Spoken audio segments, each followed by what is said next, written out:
aí pessoal, tudo bem?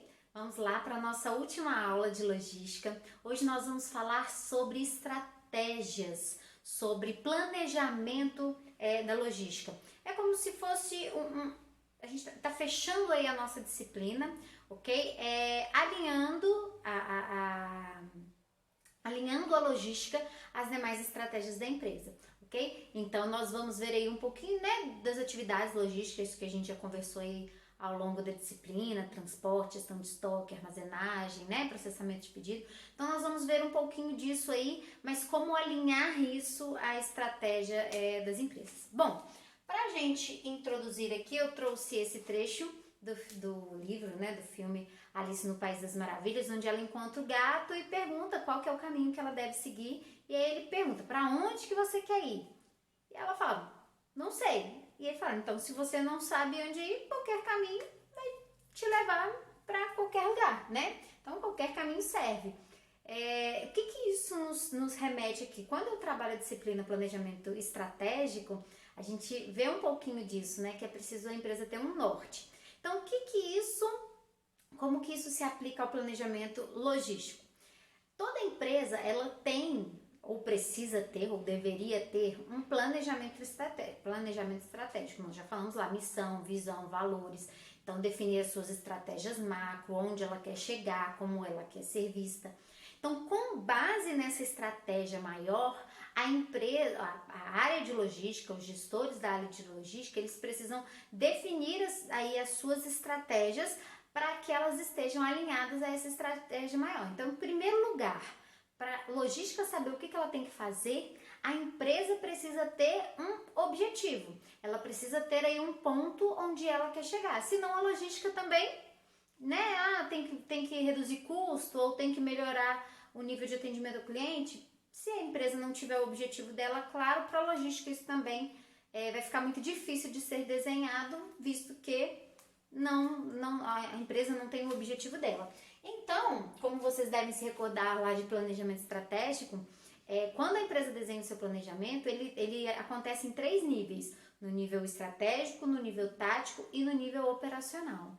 Então, a empresa estuda o ambiente, né, onde ela está, todas as condições econômicas, tecnológicas e tudo mais, e traça o seu plano estratégico corporativo, a nível estratégico, lá no alto da pirâmide. E aí, no nível funcional, que é o nível tático, né, a nível funcional, acontece aí a tradução desse plano para cada área. E é isso que vai acontecer com a logística. Ela vai pegar esse objetivo macro da empresa e traduzir aí para como que isso deve acontecer na área da logística. Então, traçar aí os objetivos da logística alinhados a esse objetivo estratégico maior da empresa. Assim como acontece nas outras áreas também, marketing, finanças, recursos humanos, enfim. Bom,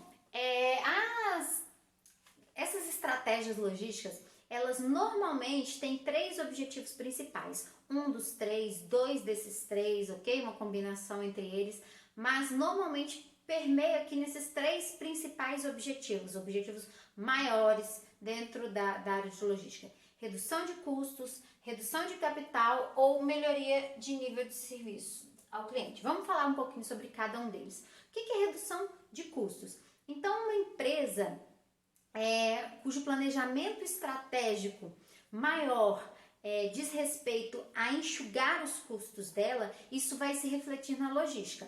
Então, a nível funcional, lá na logística, ela também vai ter que criar as suas estratégias para reduzir os seus custos. Normalmente, aqueles custos variáveis, por exemplo, transporte, armazenagem, processamento de pedido. Então, a área de logística especificamente, alinhada ao objetivo maior da empresa, vai buscar aí, dentro das atividades logísticas, todas as formas possíveis de reduzir custos, ok? Então, enxugar aí esses custos logísticos o máximo possível.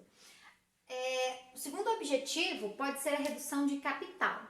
É um pouco diferente da redução de custos. Custos é dia a dia, ok? São custos que acontecem ali na operação da empresa. Já a redução de capital diz respeito a capital investido. Então, seria a empresa seria a área de logística alinhada à estratégia da empresa, reduzir aí a necessidade de investimento ou reduzir aí os objetivos de investimento. Então, investimentos na área de logística pode ter a ver com grandes volumes de estoque, porque isso é investimento, é capital retido ali. Pode ter a ver com os equipamentos de transporte, então reduzir frota ou não aumentar frota, né? Porque aí eu vou estar enxugando a necessidade desse capital de investimento, armazéns e tudo mais. Então é enxugar não aquele capital de giro relacionado à logística que todo mês, né, sempre tem aquele custo, porque aí é o objetivo anterior, que seria redução de custo. Aqui é reduzir a necessidade de capital. Nesse caso aqui, as estratégias logísticas elas vão tentar maximizar os resultados com o capital que ela já tem investido ali. Então, utilizar melhor a frota que ela já tem, utilizar melhor o armazém, utilizar com mais sabedoria o volume de estoque que ela pode trabalhar ali, sem ter grandes estoques. Então, ela vai tentar maximizar os lucros dentro daquele investimento menor ali, ok? Por ser um objetivo de redução desse capital de investimento. E o terceiro e último objetivo, que pode ser também, ou pode ser ele o principal, que é a questão relacionada a nível de serviço, a melhorar o nível de serviço. Nós já falamos várias vezes sobre nível de serviço ao cliente, né, que é entregar com qualidade, no prazo que o cliente quer, sem erro, ter o estoque disponível, né, prestar um bom atendimento logístico ao cliente. Então, nesse caso aqui, normalmente é uma empresa que não trabalha com a questão de redução de custos.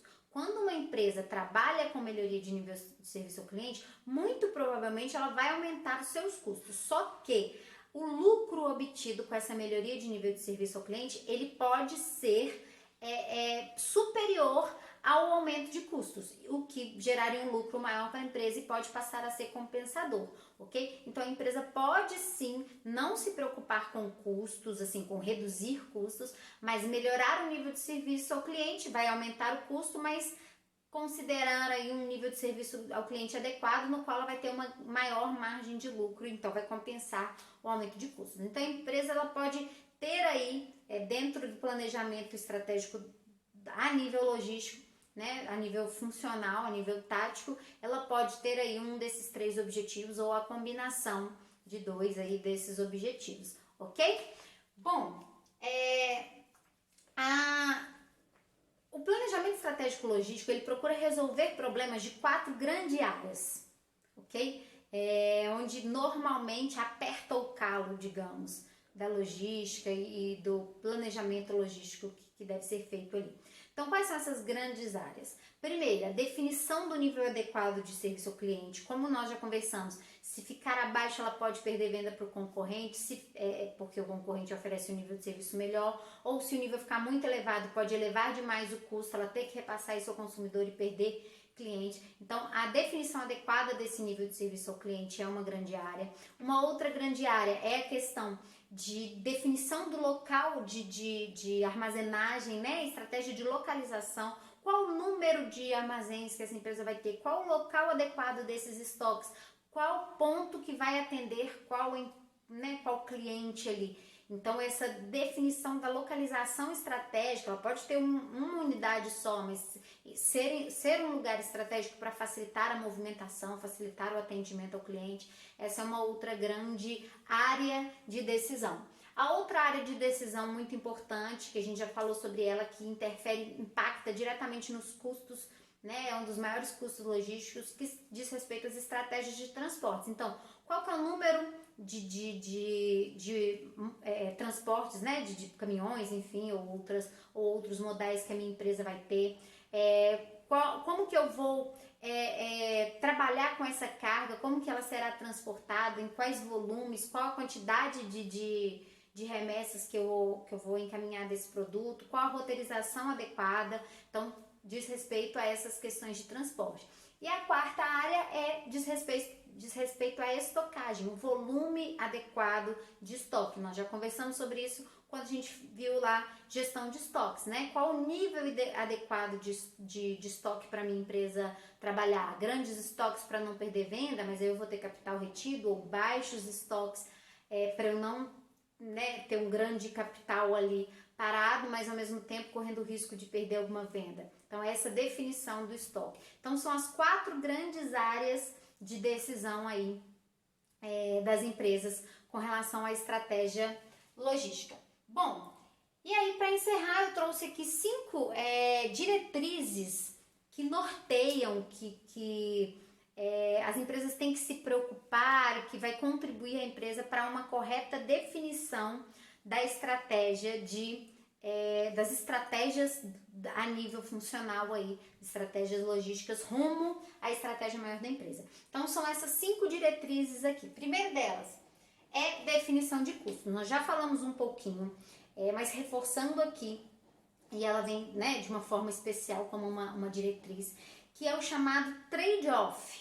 Trade-off é uma situação de escolha, ok? É um termo muito utilizado na administração, e é como se tivesse 2 caminhos possíveis ou mais, ok? 2 ou mais caminhos possíveis para um administrador percorrer, e ele tem que escolher ali, então fazer uma escolha entre essa expressão trade-off. Então, uma importante diretriz é a definição correta do trade-off de custos.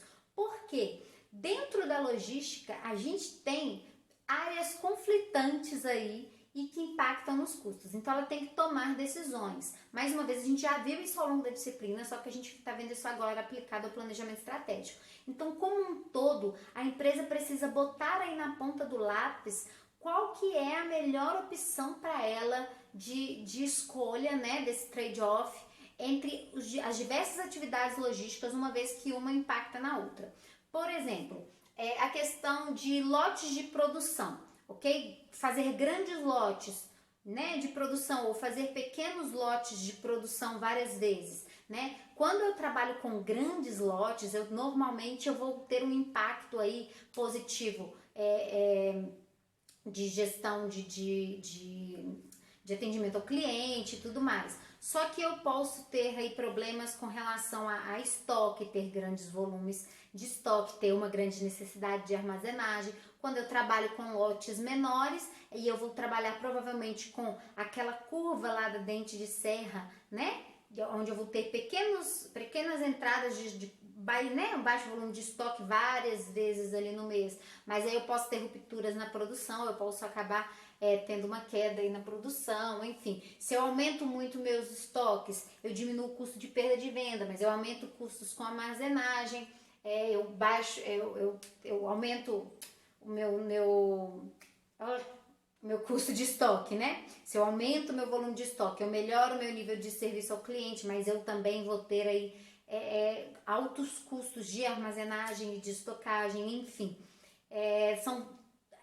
A empresa ela tem que fazer todos esses cruzamentos aqui de possíveis escolhas entre fazer vários pedidos, porque aumenta o meu custo de processamento de pedido, ou fazer pequenos, grandes pedidos, diminui meu custo de pedido, mas aumenta a minha estocagem, aumenta questões relativas à armazenagem. Então, são escolhas entre custos que a empresa tem que fazer. Então, uma das importantes diretrizes da estratégia logística é definir corretamente aí, dentro de todos esses trade-offs, quais são as melhores opções para que os custos fiquem os mais baixos possíveis, obviamente atendendo ao nível de serviço ao cliente que a empresa espera.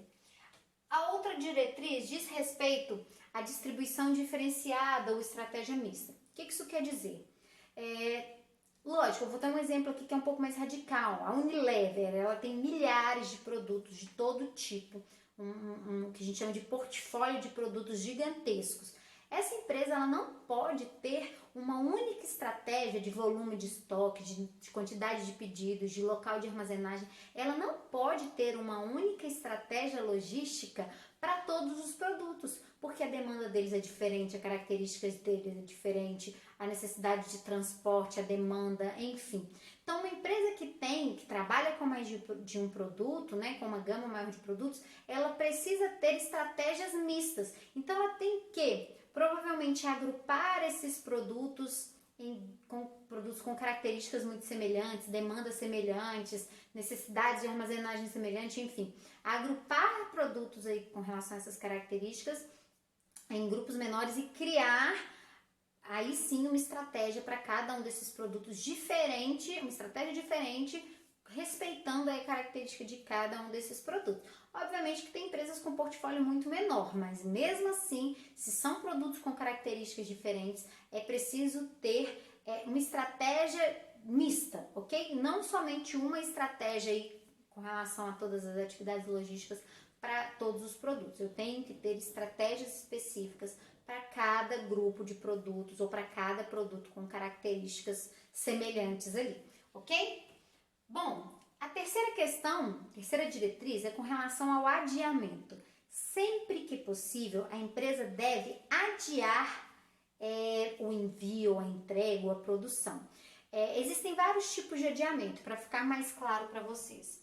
Olha só, a empresa ela pode adiar rotulagem. Então, não sei se vocês já viram, por exemplo, o supermercado Dia, o supermercado BH, eles têm ali na prateleira, eles têm produtos com a marca deles, ok? Arroz BH, arroz supermercado BH, o arroz Dia, macarrão supermercado BH, enfim. Só que não é o supermercado BH que produz aqueles itens, tem as empresas que fabricam. Então, uma estratégia de adiamento para essa empresa fabricante do arroz ou do macarrão ou de qualquer que seja esse produto que vai ser vendido como marca de uma outra empresa é adiar a rotulagem. Como essas empresas não atendem uma só, pode ser que o arroz que você está comprando lá no Dia com a marca Dia seja o mesmo arroz que você vai estar comprando lá no supermercado BH com a marca BH. Eles podem estar vindo de um mesmo fornecedor, mas com uma rotulagem específica aí, ok? Para cada um, então fica parecendo uma marca própria. Então, essa empresa que produz esse arroz, ela pode produzir em grandes quantidades, mas aguardar a solicitação, aguardar o pedido para rotular. Porque se ela já rotula aí imaginando que vai ter uma demanda X, e aí acaba que, por exemplo, ela imaginou 100 itens para um supermercado, 100 mil itens para um supermercado e 100 mil itens para o BH e 50 mil para o Dia. E aí, no final das contas, ela teve só 75 para o BH e teve 75 também para o Dia. Então ela tem aí um problema de ou aquilo ali ficar estocado e poder perder, ou ela ter que tirar aquele rótulo, passar para outra embalagem, ok? Então, aguardar para rotular, no caso de empresa que vendem aí o produto delas para que outras empresas coloquem a marca. Então, adiar a rotulagem, essa é uma estratégia de adiamento. Outra questão, adiar a embalagem. Então, por exemplo, aqui são empresas que trabalham com a marca dela mesma, mas ela aguardar a demanda ou a solicitação, ela já está com o produto ali pronto, só faltando embalar, mas é porque ela pode ter embalagens de tamanhos diferentes, de formatos diferentes, de materiais diferentes, e aí o cliente vai pedir alguma embalagem específica que para ele teve mais saída, vendeu mais, então ela ter o produto pronto, porque ela já adianta algo aí, só que ela guardar para rotular, para não ter problema para estocagem, ou ter produtos que vão ficar obsoletos, enfim. Outra situação é a estratégia o adiamento de montagem. Isso acontece muito, por exemplo, no ramo de móveis, né? Eu já tenho ali o guarda-roupa pronto, só que ele é todo embalado assim, ele é desmontado, né? Embalado com as peças bem juntinhas para facilitar o transporte, facilitar a entrega, facilitar a armazenagem. Então a empresa tem o produto pronto antes do pedido, mas ela aguarda a montagem, ela adia a montagem somente depois, no caso de móveis, às vezes até depois da entrega para o cliente especificamente. Isso também às vezes acontece com móveis, ok? Ou com automóveis. O adiamento da produção, ele acontece, normalmente o que a gente chama que a gente viu já em outras aulas, que é a produção puxada. É aguardar o pedido efetivamente para produzir aquele produto somente depois que o pedido tiver feito. Então aqui o produto não está pronto, mas desmontado, não. Ele está tem a matéria-prima só e os componentes ali, o produto não tá nada adiantado, ele está aguardando, só depois do recebimento do pedido é que esse produto é feito. É uma estratégia muito utilizada pela Dell Computadores, porque há uma infinidade de possibilidades de combinação, então somente depois que ela recebe, que o cliente comprou, ela normalmente pede aí 15, 20 dias para entrega, e isso acontece em outras empresas de computadores também, somente depois que o pedido já está pronto, o cliente já entrou ali com pagamento e tudo, aí que ela vai produzir e entregar e tudo mais. Então, esse é o adiamento de produção, ok? Se é um tipo de produto que o cliente está disposto a esperar, é uma estratégia muito interessante, porque reduz muito o custo de estoque, né? A empresa não perde produtos aí por ficarem encalhados ou obsoletos ou perderem aí no estoque, nem tem grandes necessidades de armazenagem. E o adiamento do tempo normalmente é o mais comum em empresas que não fazem grandes estratégias aí com relação à logística, mas é aquela empresa que aguarda efetivamente a demanda para distribuir, para entregar, então fica ali com aquele produto parado em seus estoques, aguardando para entrega. Aí não tem muita estratégia logística, é só simplesmente esperando o pedido para o envio. Então, essas são as diretrizes com relação ao adiamento. O máximo possível que a empresa conseguir adiar todas essas etapas é melhor para ela, ok? Se ela não for perder, deixa eu desligar, se ela não for perder vendas e tudo mais. A outra diretriz, que é a penúltima, diz respeito à consolidação ou unitização. Sempre, sempre, sempre é vantagem para as empresas pegarem produtos menores e unitizarem. Então, por exemplo, eu vendo desodorante. Então, eu tenho vários desodorantes em uma caixinha e eu tenho por exemplo, um pallet com várias caixas juntas para facilitar o transporte. Aí eu posso ter um container com várias coisas de vários pallets dentro desse container. É outro tipo de unitização. Tem a pré-lingagem, que é quando se utiliza cordas, enfim, envolvo ali vários materiais para poder o guindaste vir e facilitar. Então, sempre unitizar, que é pegar os seus produtos aí avulsos e consolidando ele em embalagens maiores para facilitar armazenagem, transporte, manuseio de materiais e tudo mais. E por último, a última diretriz é sempre que possível a padronização. Aqui existe um grande conflito com o marketing e tudo mais, mas sempre que a empresa tiver condições de padronizar o tipo de embalagem, o tipo de produto, isso facilita muito as estratégias de transporte, facilita muito porque ela provavelmente não vai ter estoques parados de alguns poucos itens que não vendem. Então, quanto mais padronizada ela tiver esses produtos, embalagens e tudo mais, mais facilitará aí o seu desenho logístico. Agora, se ela não tiver como padronizar, isso pode ser compensado pelas estratégias lá de adiamento. Então, se eu não tenho como padronizar a embalagem, eu vou esperar um pedido ou esperar uma demanda específica para eu poder embalar os meus produtos, embora eles já vão estar prontos para adiantar aí o processo produtivo. Enfim, se eu não tiver como padronizar, adiar a estratégia de adiamento, a diretriz de adiamento pode ser uma solução. Ok, pessoal? Ficamos aí entendidos com relação à necessidade de alinhamento da logística com as outras estratégias, né, com a estratégia maior da empresa. E é isso, nossa disciplina logística chega ao fim de conteúdo, a gente ainda tem algumas atividades a ser feitas, mas foi muito bom estar com vocês nesse novo formato, né? Eu espero que eu tenha conseguido passar um pouquinho para vocês do que eu gostaria, sem perder muito na qualidade, ok? Muito obrigada pela atenção e vamos embora!